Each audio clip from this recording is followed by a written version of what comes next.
बहुत समय पहले की बात है। मगध नामक स्थान पर राधिका और रानी नाम की दो बहनें रहा करती थी।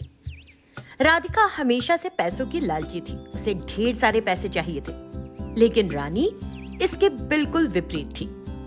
उसका इरादा हमेशा दूसरों की मदद करना रहता। इस तरह समय बीत रहा था। एक दिन दोनों मिलकर एक झील के पास गईं और वहां खेलने लगी। खेलते खेलते वे भूल ही गईं कि अंधेरा हो चला है और कुछ देर बाद हर तरफ अंधेरा छा गया। दीदी, कितना अंधेरा हो गया, मुझे डर लग रहा है दीदी। इस तरह डरते हुए रानी ने कहा। तब राधिका हंसते हुए बोली, रानी तुम कितनी डरपोक हो, देखो मुझे तो बिल्कुल डर नहीं लग रहा, बस तुम मेरे पीछे पीछे चलना, ठीक है ना। लेकिन कुछ देर बाद राधिका भी घबराने लगी।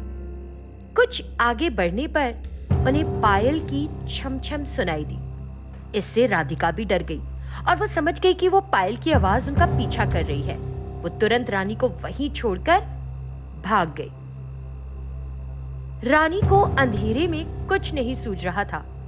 कुछ देर वो खड़ी रही और देखने लगी कि राधिका कहाँ चली गई। कुछ देर बाद उसे दूर एक रोशनी दिखाई दी। रानी घबराते हुए उसी रास्ते पर जाने लगी। वहां उसे एक गाउन पड़ा हुआ दिखा, लेकिन उसने चारों ओर देखा, कोई दिखाई नहीं दिया। उसने उस गाउन को उठा लिया और घर लौट गई। रानी ने घर जाकर उस गाउन को एक संदूक में छिपा दिया। अब वो गाउन उस संदूक में बंद था। उस दिन से वो गाउन उस संदूक में ही रहा। रानी ने उसे निकालकर कभी नहीं पहना। एक दिन जब वो सो रही थी तो अचानक उसके कमरे में एक सुंदर सी लंबी लड़की प्रकट हो गई। रानी, तुम्हारे पास जो गाउन है वो कोई आम गाउन नहीं है, उसमें जादुई शक्तियां हैं। तुम क्या सोचती हो, उस हिसाब से वो गाउन अपना रंग बदल लेगा और फिर वो तुम्हारे काम आएगा। इस तरह पड़े रहने से उस गाउन का कोई इस्तेमाल नहीं हो रहा। उस गाउन को लो और उसे पहनो। उसने कहा और अदृश्य हो गई। रानी की नींद खुल गई। फिर रानी ने उस गाउन को संदूक से निकालकर पहन लिया और फिर आईने के सामने खड़ी हो गई।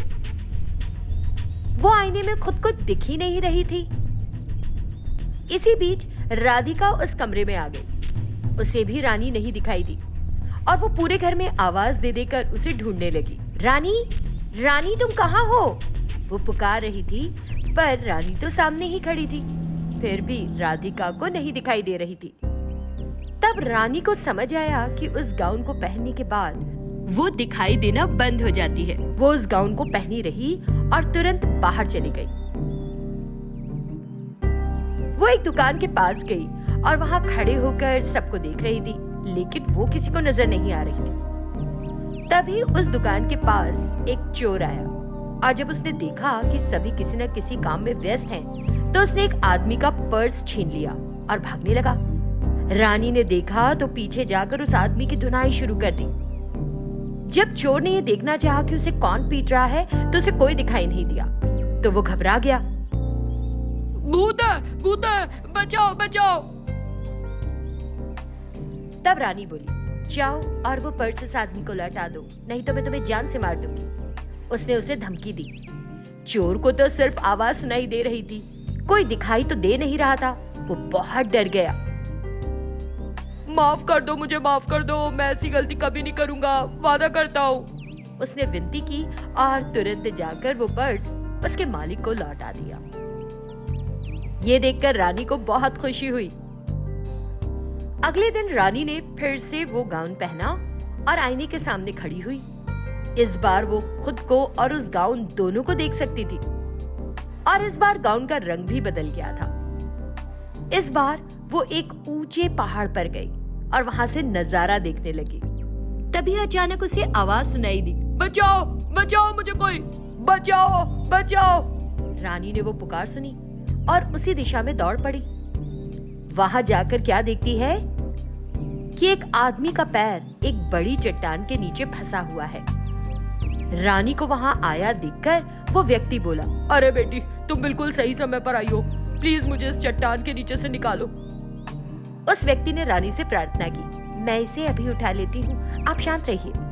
और उसने चट्टान को आसानी से उठा दिया और उस आदमी को बचा लिया। उस आदमी को बड़ा आश्चर्य हुआ। उसने रानी का धन्यवाद दिया और वहां से चला गया। रानी खुशी खुशी घर चली गई। अगले दिन उसने फिर वही गाउन पहना। इस बार गाउन का रंग फिर से बदल गया था और वो धीरे धीरे हवा में उठने लगी थी। उड़ते उड़ते वो घर से बाहर निकल गई। मैं तो एक पक्षी की तरह उड़ रही हूँ और ऊपर से नीचे देखूं तो कितना अच्छा लग रहा है। इस तरह वो उड़ते हुए खुश हो रही थी। तभी उसने देखा कि नीचे जमीन पर एक बूढ़ी औरत खाने के लिए सबसे भीख मांग रही है, लेकिन कोई भी उसे कुछ भी खाने को नहीं दे रहा। जब रानी की नजर उस पर पड़ी तो वो तुरंत एक बगीचे में गई, जहां से उसने कुछ आम और अमरूद तोड़ लिए और वापस उस बुढ़िया के पास आई और उन फलों को उस बुढ़िया के सामने रख दिया। तभी अचानक वो बुढ़िया देवी में बदल गई। रानी, तुम अपनी सभी परीक्षाओं में सफल हुई हो। तुमने इस गाउन का इस्तेमाल अपने लिए नहीं बल्कि दूसरों की मदद के लिए किया है, इसलिए अब मैं ये गाउन तुम्हें हमेशा के लिए दे रही हूँ। देवी ने बड़े प्यार से कहा और अदृश्य हो गई। ये सारी घटनाएं उसने राधिका को बताई, लेकिन राधिका तो शुरू से ही पैसों के लिए पागल थी, इसलिए उसने उस जादुई गाउन को पहनकर ढेर सारा पैसा इकट्ठा करना चाहा। लेकिन रानी को उसके इरादों का पता नहीं चला। उस दिन से राधिका उस गाउन को पहनकर अदृश्य रहकर लोगों के घरों से गहने चुराने लगी या कभी उड़ते हुए किसी के हाथ से उनका कीमती सामान छीनने लगी। जब ये बात रानी को पता चली तो उसने राधिका को सबक सिखाने की सोची। तिरुचुनापल्ली गांव में शारदा और वेंकैया नाम का एक जोड़ा रहता था। उनकी गिरजा और रजिता नाम की 2 बेटियां थीं। गिरजा न केवल नटखट थी बल्कि बड़ी हिम्मत वाली भी थी, जबकि रजिता एक बेहद मासूम स्वभाव की लड़की थी। हर दिन वो दोनों उस गांव के पहाड़ पर चढ़कर खेला करती थी। ऐसे ही एक दिन, दीदी ये कितना ऊंचा पहाड़ है ना, और अगर हमें पंछियों की तरह पंख मिल जाए और हम ऊंची उड़ान भर सके तो हम इस पहाड़ की सारी सुंदरता देख सकेंगे।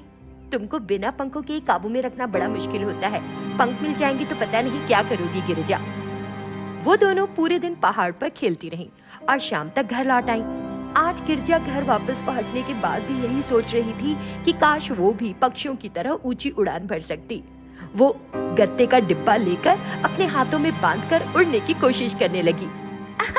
देखो उड़ रही हूँ। उसे देखकर रजिता बोली, हमारे लिए पंछी की तरह उड़ना नामुमकिन है, तुम्हें पता नहीं है?